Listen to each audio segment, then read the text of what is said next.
पहले तो मैं ये चाहूंगा कि गंज बासौदा के लिए जिसके मन में कोई ऐसी बात हो, डेरिया साहब आपसे ही क्यों ना शुरू करें। कई बार कहते हैं ना कि राजनेता आलू की तरह होता है, फिट तो हर सब्जी में हो जाता है, लेकिन कई बार मन करता है कि जायका कुछ बदला जाए। माफ कीजिएगा, मतलब मैं ये नहीं कह रहा हूं सब बड़े सम्मानित, हाँ, लेकिन थोड़ा सा जायका हम बदल रहे हैं। गंज बासौदा के लिए आप अपनी दृष्टि से क्या देखते हैं और क्या अपेक्षा रखते हैं? आपके आसपास और सामने जनप्रतिनिधियों का जमावड़ा है जी।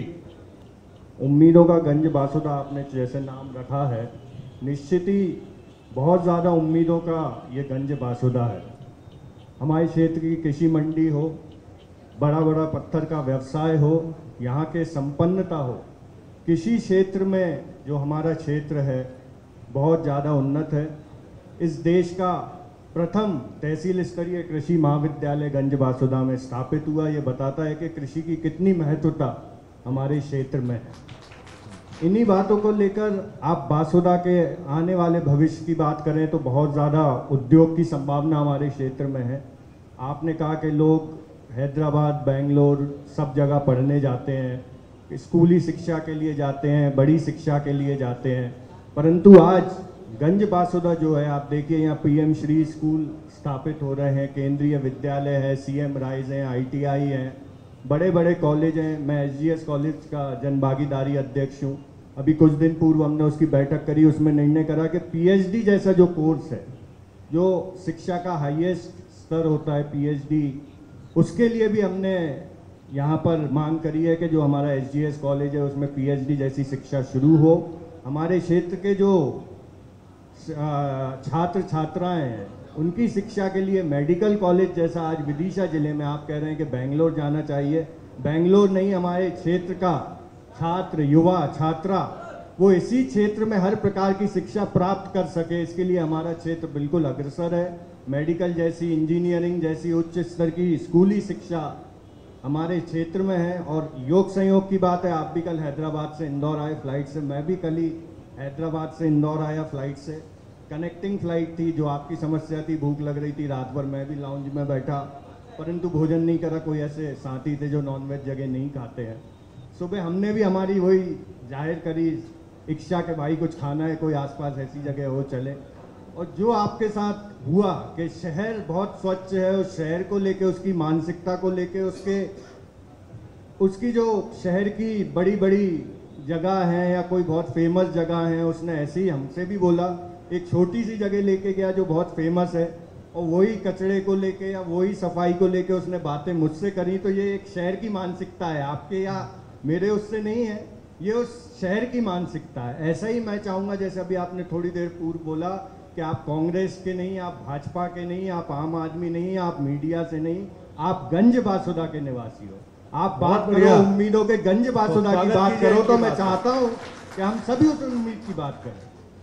कांग्रेस के साथी हैं, पूर्व में रहे होंगे जनप्रतिनिधि, मैं भाजपा का हूँ, भाजपा वर्तमान में, आने वाले समय में कौन आएगा नहीं पता है, पर जो भी है हर आदमी की विचारधारा बासौदा के विकास को लेकर, और हम उसके लिए प्रतिबद्ध हैं। मैं तिवारी जी की तरफ आता हूँ। तिवारी जी, आप भी कुछ बातें, मैं सोचता हूँ कि उनका स्वरूप राजनीतिक हो सकता है, लेकिन मन को भाता ही है। कई बार चीज़ें अगर वो राजनीति से थोड़ी अलग हो जाती हैं, और राजनीति तो आलू है सर, वो तो आएगी ही, चुनाव सामने है जी।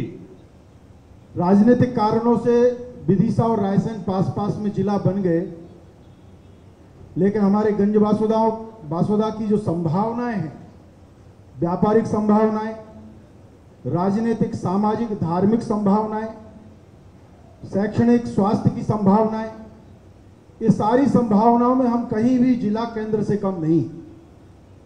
और ये काल तो ऐसा स्वर्णिम काल चल रहा है, जो सम्राट हर्षवर्धन के बाद, महारानी होलकर जी के बाद, नरेंद्र मोदी जैसा एक सम्राट हमारे यानी प्रधानमंत्री के रूप में बैठे हैं, जो सामाजिक धार्मिक उन्नयन का काम कर रहे हैं, धार्मिकता का काम कर रहे हैं। और उन्हीं के पीछे पीछे शिवराज सिंह जी भी काम कर रहे हैं। और हमें गर्व है कि शिवराज सिंह जी ने ओंकारेश्वर में शंकराचार्य जी की प्रतिमा और संग्रहालय का स्थापना हो, महाकाल लोक की स्थापना हो, देवी लोक की स्थापना हो, हनुमान लोक की स्थापना हो, राम राजा मंदिर ओरछा का विकास हो, और गंज बासुदा में भी उदयपुर में नीलकंठेश्वर महादेव मंदिर है, उसके भी कॉरिडोर की उन्होंने घोषणा की है। और हमारा तो पूरा पुरातत्व की दृष्टि से देखें, पूरा विदिशा जिला ग्यारसपुर, उदयगिरी, सांची से लग करके और उदयपुर, देवपुर, पूरा जिला हमारा पुरातत्व के हिसाब से बहुत महत्वपूर्ण स्थान है। और मैं ये चाहता हूं भविष्य में ऐसा इसका विकास हो कि सारी दुनिया के लोग जैसा ताजमहल देखने जाते हैं और अब भविष्य में अयोध्या के रामलला के मंदिर को देखने जाएंगे, ऐसे हमारे गंज बासुदा में ये सब स्थानों को देखने के लिए आए। हम ये चाहते हैं उनका इतना विकास हो, एक कॉरिडोर बने। और शैक्षणिक रूप से यहाँ जो भी कमी है, मुझे लगता है जैसे त्योंदा क्षेत्र है, वहाँ भी कॉलेज की आवश्यकता है। वहाँ हमारे विद्यार्थी कॉलेज के लिए विदिशा जाते हैं या बासुदा आते हैं, वहाँ कॉलेज का निर्माण हो। वहाँ में ऐसी आवश्यकता लगती है कि वहाँ एक बड़ा हॉस्पिटल और बनना चाहिए। गंज बासुदा में एक हॉस्पिटल है, एक बड़े हॉस्पिटल का भूमि पूजन भी हो गया है और वो बड़ा हॉस्पिटल गंज बासुदा में बनने जा रहा है। इसलिए यहाँ के वर्तमान जनप्रतिनिधि को हम धन्यवाद देते हैं कि उन्होंने शिक्षा के लिए, स्वास्थ्य के लिए और धार्मिक जो स्थान है उनके विकास के लिए, सामाजिक विकास के लिए सभी क्षेत्र में काम किया है। विकास की योजनाएं तो बहुत सारी हैं जो हमारे जनप्रतिनिधियों ने बताई है, मैं उनको पुनः गिनाना नहीं चाहता हूं, लेकिन एक गरीब कल्याण के लिए जो सोच सकती है वह भारतीय जनता पार्टी है। भारतीय जनता पार्टी को बहुत बहुत धन्यवाद देने की आवश्यकता है। बहुत बहुत शुक्रिया आपका। बहुत दावे और बड़े प्रचंड संबोधन के साथ तिवारी जी ने अपनी बात की है, शुभकामनाएं हैं उनको। बिल्कुल ठीक बात है कि संकल्प तो मन में होना ही चाहिए कि हमें आगे बढ़ना है और आगे बढ़कर अपने गंज बासौदा को आगे लेकर जाना है। रघुवंशी जी की तरफ मैं आता हूँ। जैसा कि सभी वक्ताओं ने बताया है और वास्तविकता यही है कि जो काम पिछले 18 और 20 साल में हुए हैं वो आज़ादी के बाद से 60-70 साल में नहीं हुए, परंतु अभी भी विकास की बहुत संभावना है। अगर हम कंपैरिजन दूसरे देशों से करें, अमेरिका और अन्य की तुलना में, तो बहुत संभावना है। और मैं ये देख रहा हूँ कि माननीय हमारे प्रधानमंत्री नरेंद्र मोदी जी वास्तव में हमको उस दिशा में ले जाने में प्रयासरत हैं और उनके उस छत्र छाया में मुझे विश्वास है कि हम निश्चित है, जैसा 2050 तक हमारे लक्ष्य है कि हम विश्व गुरु की पोजीशन पर पहुँचेंगे, तो मुझे विश्वास है पहुँचेंगे। और जहाँ तक हम बात करें बासौदा की या ग्रामीण क्षेत्र की, तो आप जैसी बात कर रहे थे ट्यूशन छोटे छोटे शहरों में, तो मुझे याद है पिछले टाइम पे मैं जिला पंचायत सदस्य था हैदरगढ़ ग्यारसपुर क्षेत्र से, तो वहाँ पर हमारे एक तहसीलदार साहब थे, चड़ार साहब, नायब तहसीलदार, उनके माध्यम से एक उम्मीद क्लास उन्होंने चालू की थी और उसमें मैंने स्वयं के पैसे से, कोई निधि से नहीं, एक प्रोजेक्टर दिया था जो आज भी चल रही है। इस तरह की आवश्यकताएं हैं, त्योंदा है, हैदरगढ़ है, ग्यारसपुर है, छोटे छोटे कस्बों में अगर इस तरह से जो शासकीय कर्मचारी हैं या जनप्रतिनिधि हैं, सरपंच हैं, वो इस तरफ जाएं कि जो आने वाली पीढ़ी है उसका भविष्य किस तरह सुधरेगा, तो निश्चितता विकास हो सकता है। जहाँ तक गांव की बात करें तो अभी हमारे हैदरगढ़ और ग्यारसपुर क्षेत्र में सिंचाई की सुविधाओं से वंचित है, तो इस तरफ भी अभी हमने माननीय मुख्यमंत्री जी को भी बोला है और कुछ योजनाएं भी बनी हैं। तो उस क्षेत्र में सिंचाई के जब साधन उपलब्ध हो जाएंगे तो निश्चितता जो गांव के लोग 12वीं के बाद या अन्य उसमें पढ़ाने के लिए बच्चे को ले जाते हैं, तो परिवार को या तो पलायन करना पड़ता है या अप डाउन करना पड़ता है। जब उनके पास में सभी संसाधन वहाँ उपलब्ध होंगे तो इससे रुकेगा जी, और निश्चितता इसमें विकास की बहुत संभावना है। और जहाँ तक बात हमारे तिवारी जी कह रहे थे, तो मैंने वास्तव में यही बात माननीय मुख्यमंत्री जी को कही हुई है कि विदिशा से आप आएंगे और ग्यारसपुर, त्योंदा और बासौदा तक कोई गवर्नमेंट कॉलेज नहीं है। तो माननीय मुख्यमंत्री जी को हमने ग्यारसपुर का दिया हुआ है कि ग्यारसपुर में खोल दिया जाए। तो ये आगे हमें विश्वास है कि इस बारे में माननीय मुख्यमंत्री जी विचार करेंगे। और जिस तरह से भारतीय जनता पार्टी की सरकार ने वास्तव में जो डेवलपमेंट किया है, आज चाहे आप किसी भी आर्थिक क्षेत्र में ले लें, शिक्षा के क्षेत्र में ले लें, धार्मिक क्षेत्र में ले लें, वो सन 47 से 2003 तक का शासनकाल में नहीं हुआ है। मगर अभी पॉसिबिलिटी बहुत हैं, अपार संभावना है जी। हमारे देश में, चाहे कृषि के क्षेत्र में हो चाहे अन्य क्षेत्र में हो, बहुत संभावना है। अभी हमारे यहाँ सैचुरेशन नहीं है कि पंजाब जैसा जी, सैचुरेशन जी। हो। चलिए, बहुत बहुत धन्यवाद आपका भी। जब मैं पत्रकारिता की पढ़ाई कर रहा था तो मुंबई के गांव में हम विद्यार्थी जो हैं, मैंने सागर डॉक्टर हरि सिंह गौर विश्वविद्यालय से 1990-91 में पत्रकारिता की पढ़ाई की। तो माखनलाल आरंभ होने की स्थिति में था, शुरू नहीं हुआ। तो हम मुंबई के पास एक गांव में गए, वहां सड़क को लेकर गांव के जनप्रतिनिधि और ग्रामीण धरने पर बैठे थे। हमने उनसे पूछा, तो हम लोग अनुमान लगा रहे थे कि स्वास्थ्य के लिए दिक्कत होगी, ले जाने में पेशेंट को शहर तक दिक्कत होगी। तो हमने पूछा क्या प्रॉब्लम आती है आपको पेशेंट ले जाने में? उन्होंने कहा अरे ऐसा नहीं है ना, ऐसा नहीं है, हमारा प्याज है ना, हमारा प्याज नहीं जाता है मुंबई अभी ठीक से, पूरा महाराष्ट्र में पूरे कंट्री में जाना चाहिए ना प्याज हमारा। मैंने कहा अरे बाप रे, ट्रक आए, ऐसी सड़क बने गांव तक, उनके खेत तक ट्रक आए, और आसपास जो कुछ पुरातत्व महत्व के मंदिर है वहां तक भीड़ आए, पर्यटक आए। महाकाल लोक परिसर बनने के बाद इंदौर उज्जैन में होटल खाली नहीं है। अगर ये नीलकंठेश्वर महादेव स्थापित होंगे ही होंगे, क्यों नहीं होंगे, इतना सुंदर मंदिर है आपका, तो यहां भी वही स्थिति होगी। टूरिज्म एक बहुत बड़ा सेक्टर है। कंक्लूड करूंगा मैं, क्योंकि काफी लंबा समय हो गया, और पुरुष इस बात से नाराज नहीं होंगे कि महिलाओं को अधिक समय मिला है, वो डिजर्व करती हैं। जी, तो देवेंद्र जी मैं आपकी तरफ, फिर नरवरिया जी से हम समापन करेंगे। जी नमस्ते जी। सभी आगे जो हमारे शहर के गणमान्य नागरिक बैठे हैं उनको भी मैं प्रणाम करता हूं। जैसा कि शरद जी, हमने जो पूर्वजों से सुना है, इस शहर की जो बसाहट है, बेतवा नदी के किनारे इस शहर को बसाया, इस शहर के इर्द गिर्द बड़े ही आध्यात्मिक स्थान है। तो ऐसा माना जाता है कि ये कोई तपोभूमि रही होगी, जिस कारण इस शहर को बसाया। आध्यात्म से लोगों का बड़ा लगाव रहा। इस शहर को बाबा जगन्नाथ की भूमि माना गया, पक्कड़ बाबा की, भरत दास जी महाराज थे जो विश्वविख्यात थे, जिनकी यहाँ के जिले तो ठीक है, प्रदेश भर में जिनकी पहचान थी।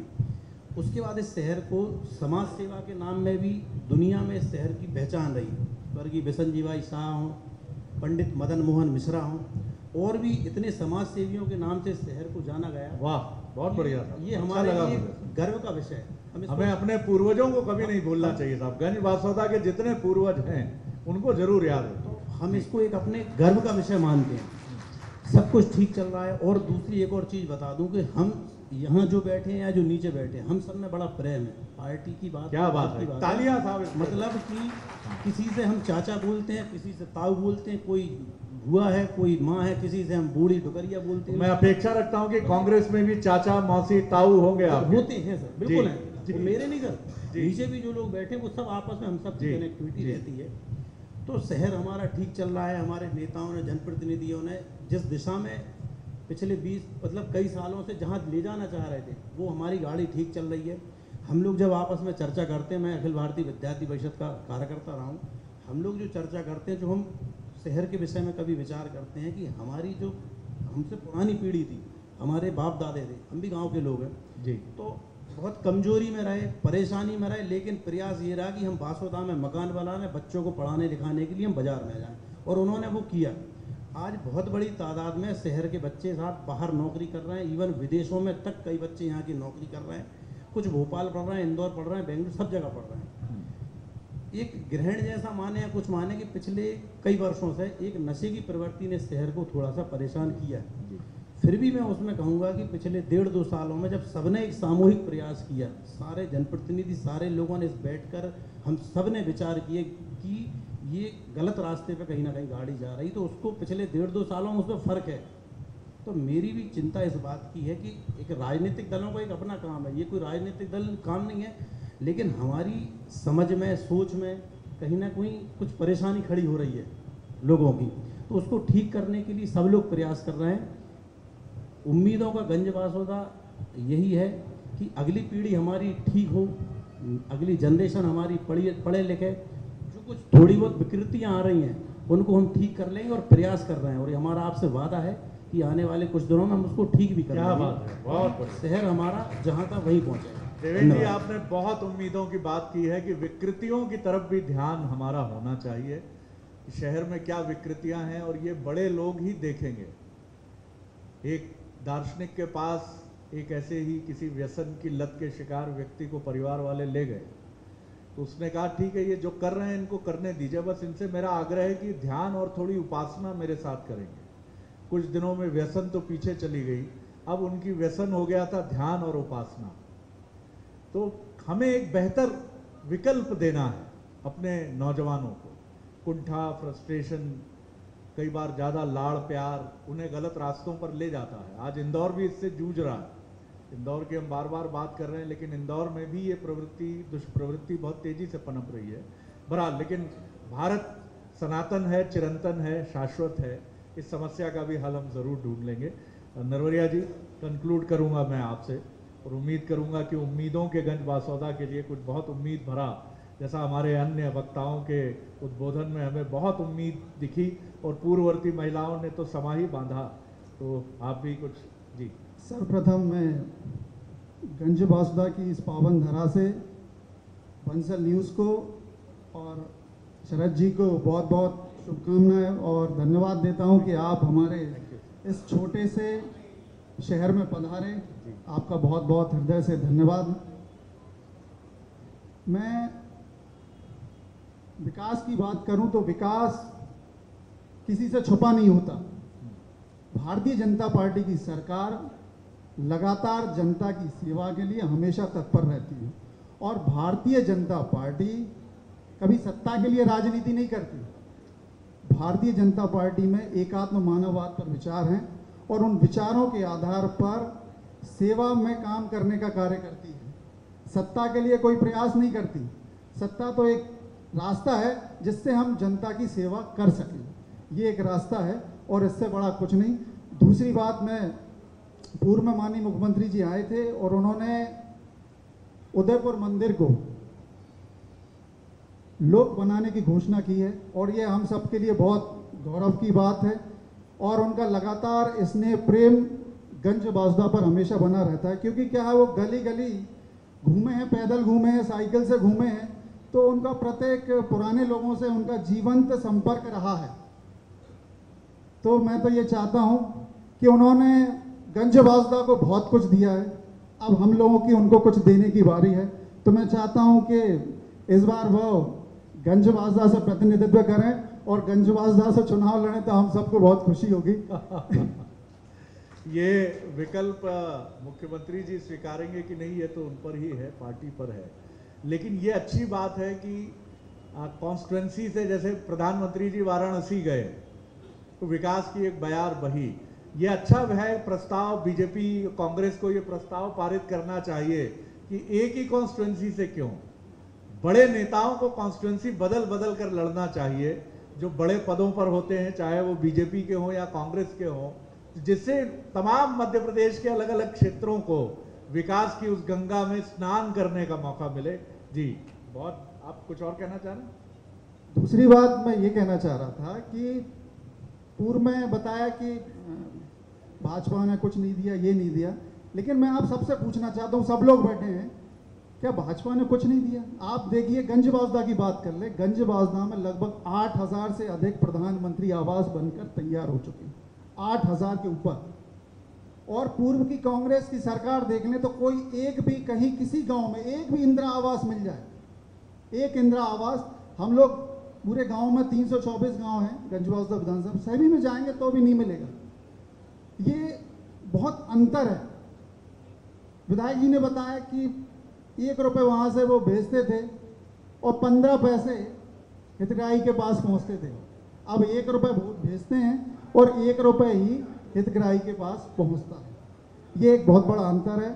आज महिलाओं की बात करें तो 1,41,00,000 महिलाओं को प्रधानमंत्री लाडली बहना का लाभ मिल रहा है, लाडली लक्ष्मी का लाभ मिल रहा है।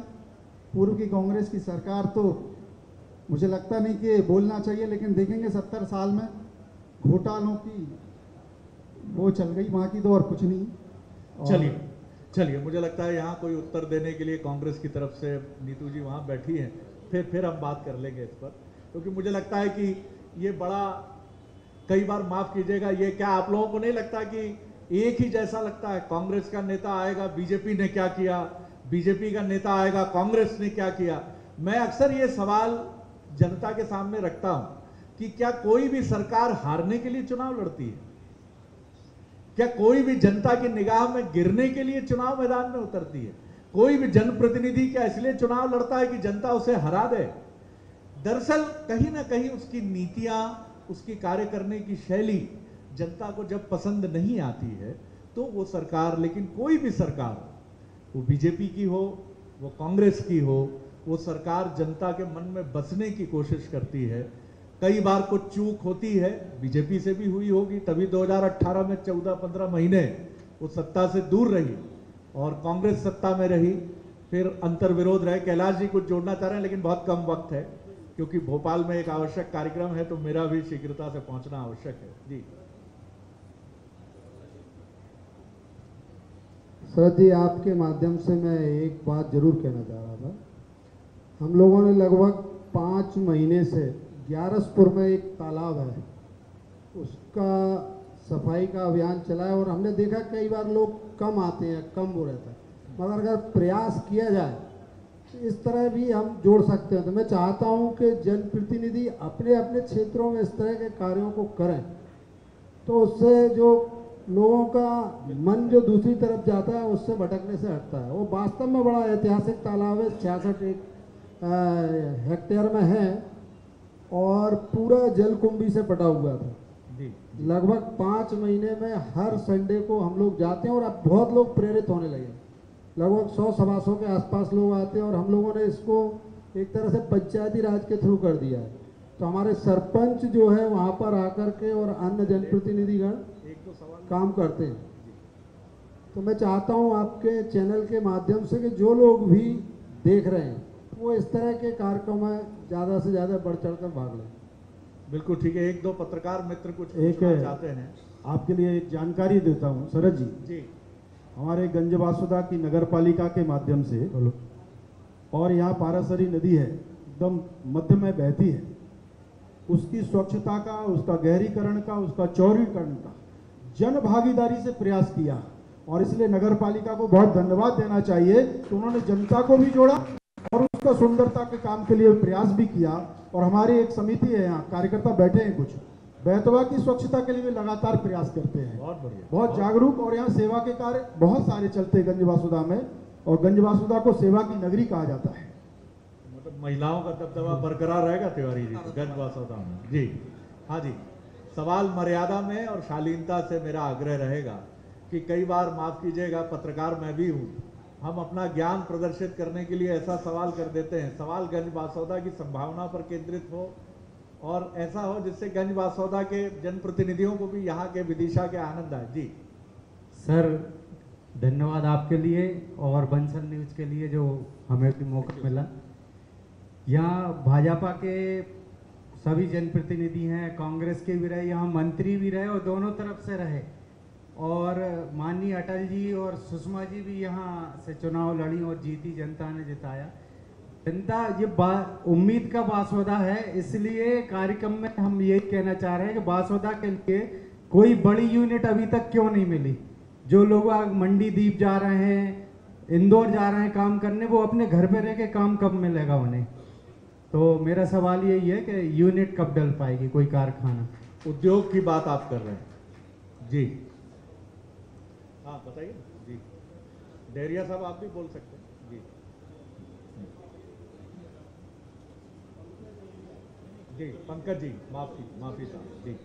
पूरे मध्य प्रदेश में प्रत्येक जिले में 1 डिस्ट्रिक्ट 1 प्रोडक्ट की योजना मध्य प्रदेश सरकार की है, केंद्र सरकार की है, और उसके तहत विदिशा जिले को कृषि यंत्र के लिए चिन्हित किया गया और उसी के तहत पूरे विदिशा जिले में आप देखेंगे, गंज बासुदा की बात करें तो गंज बासुदा में इंडस्ट्रियल एरिया है और वहाँ लगातार उद्योग खुल चुके हैं और कुछ खुल रहे हैं, तो ऐसी कोई बात नहीं है, लगातार उसका प्रयास चल रहा है। भारतीय जनता पार्टी की सरकार रोजगार के लिए निरंतर प्रयास कर रही है।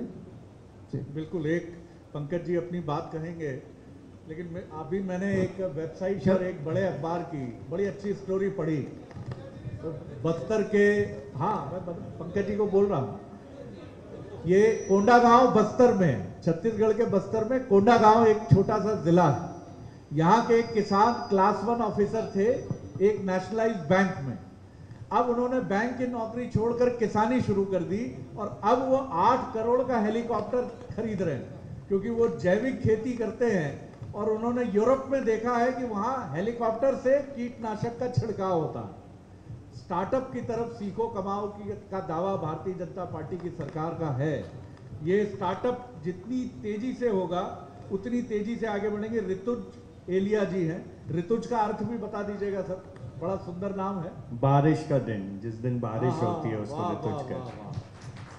जी ऋतुज, तो आपका समय चल रहा है अभी। जी जी हाँ शरद जी, लोकेश जी, ऐसा है कि अभी एक मिनट से बात पूरी करनी। दिल्ली से नागपुर का इंडस्ट्रियल कॉरिडोर जो है वो हमारे विदिशा जिले में से निकल रहा है, लगभग 70-80 किलोमीटर का जो इंडस्ट्रियल कॉरिडोर है। उसमें भी जो हमारे ज़िले का बीच का, गंज बासुदा की बात नहीं है, ज़िले का जो बीच का एरिया है, जैसे आप माने कागपुर से अम्बानगर या मसूदपुर तक या नटेरन से अम्बानगर तक का, उसको चिन्हित करा गया है किसी बड़े इंडस्ट्रियल कॉरिडोर के लिए, जिसकी संभावना तलाशी जा रही है। जैसे सोनू भाई ने अभी कहा कि जो हमारा कृषि क्षेत्र है, तो कृषि के लिए कोई बहुत बड़ा उद्योग यहाँ स्थापित करा जा सकता हो, या रोजगार के जो हमारे क्षेत्र के पूरे जिले के लोगों को अच्छा रोजगार उपलब्ध कराया जाए, उसकी संभावना तलाशी जा रही है उस कॉरिडोर में। और आने वाले समय में निश्चित ही वहाँ पे बहुत बड़ा एक औद्योगिक केंद्र आएगा, जिससे हमारे क्षेत्र की बेरोजगारी पे बड़ा प्रहार होगा।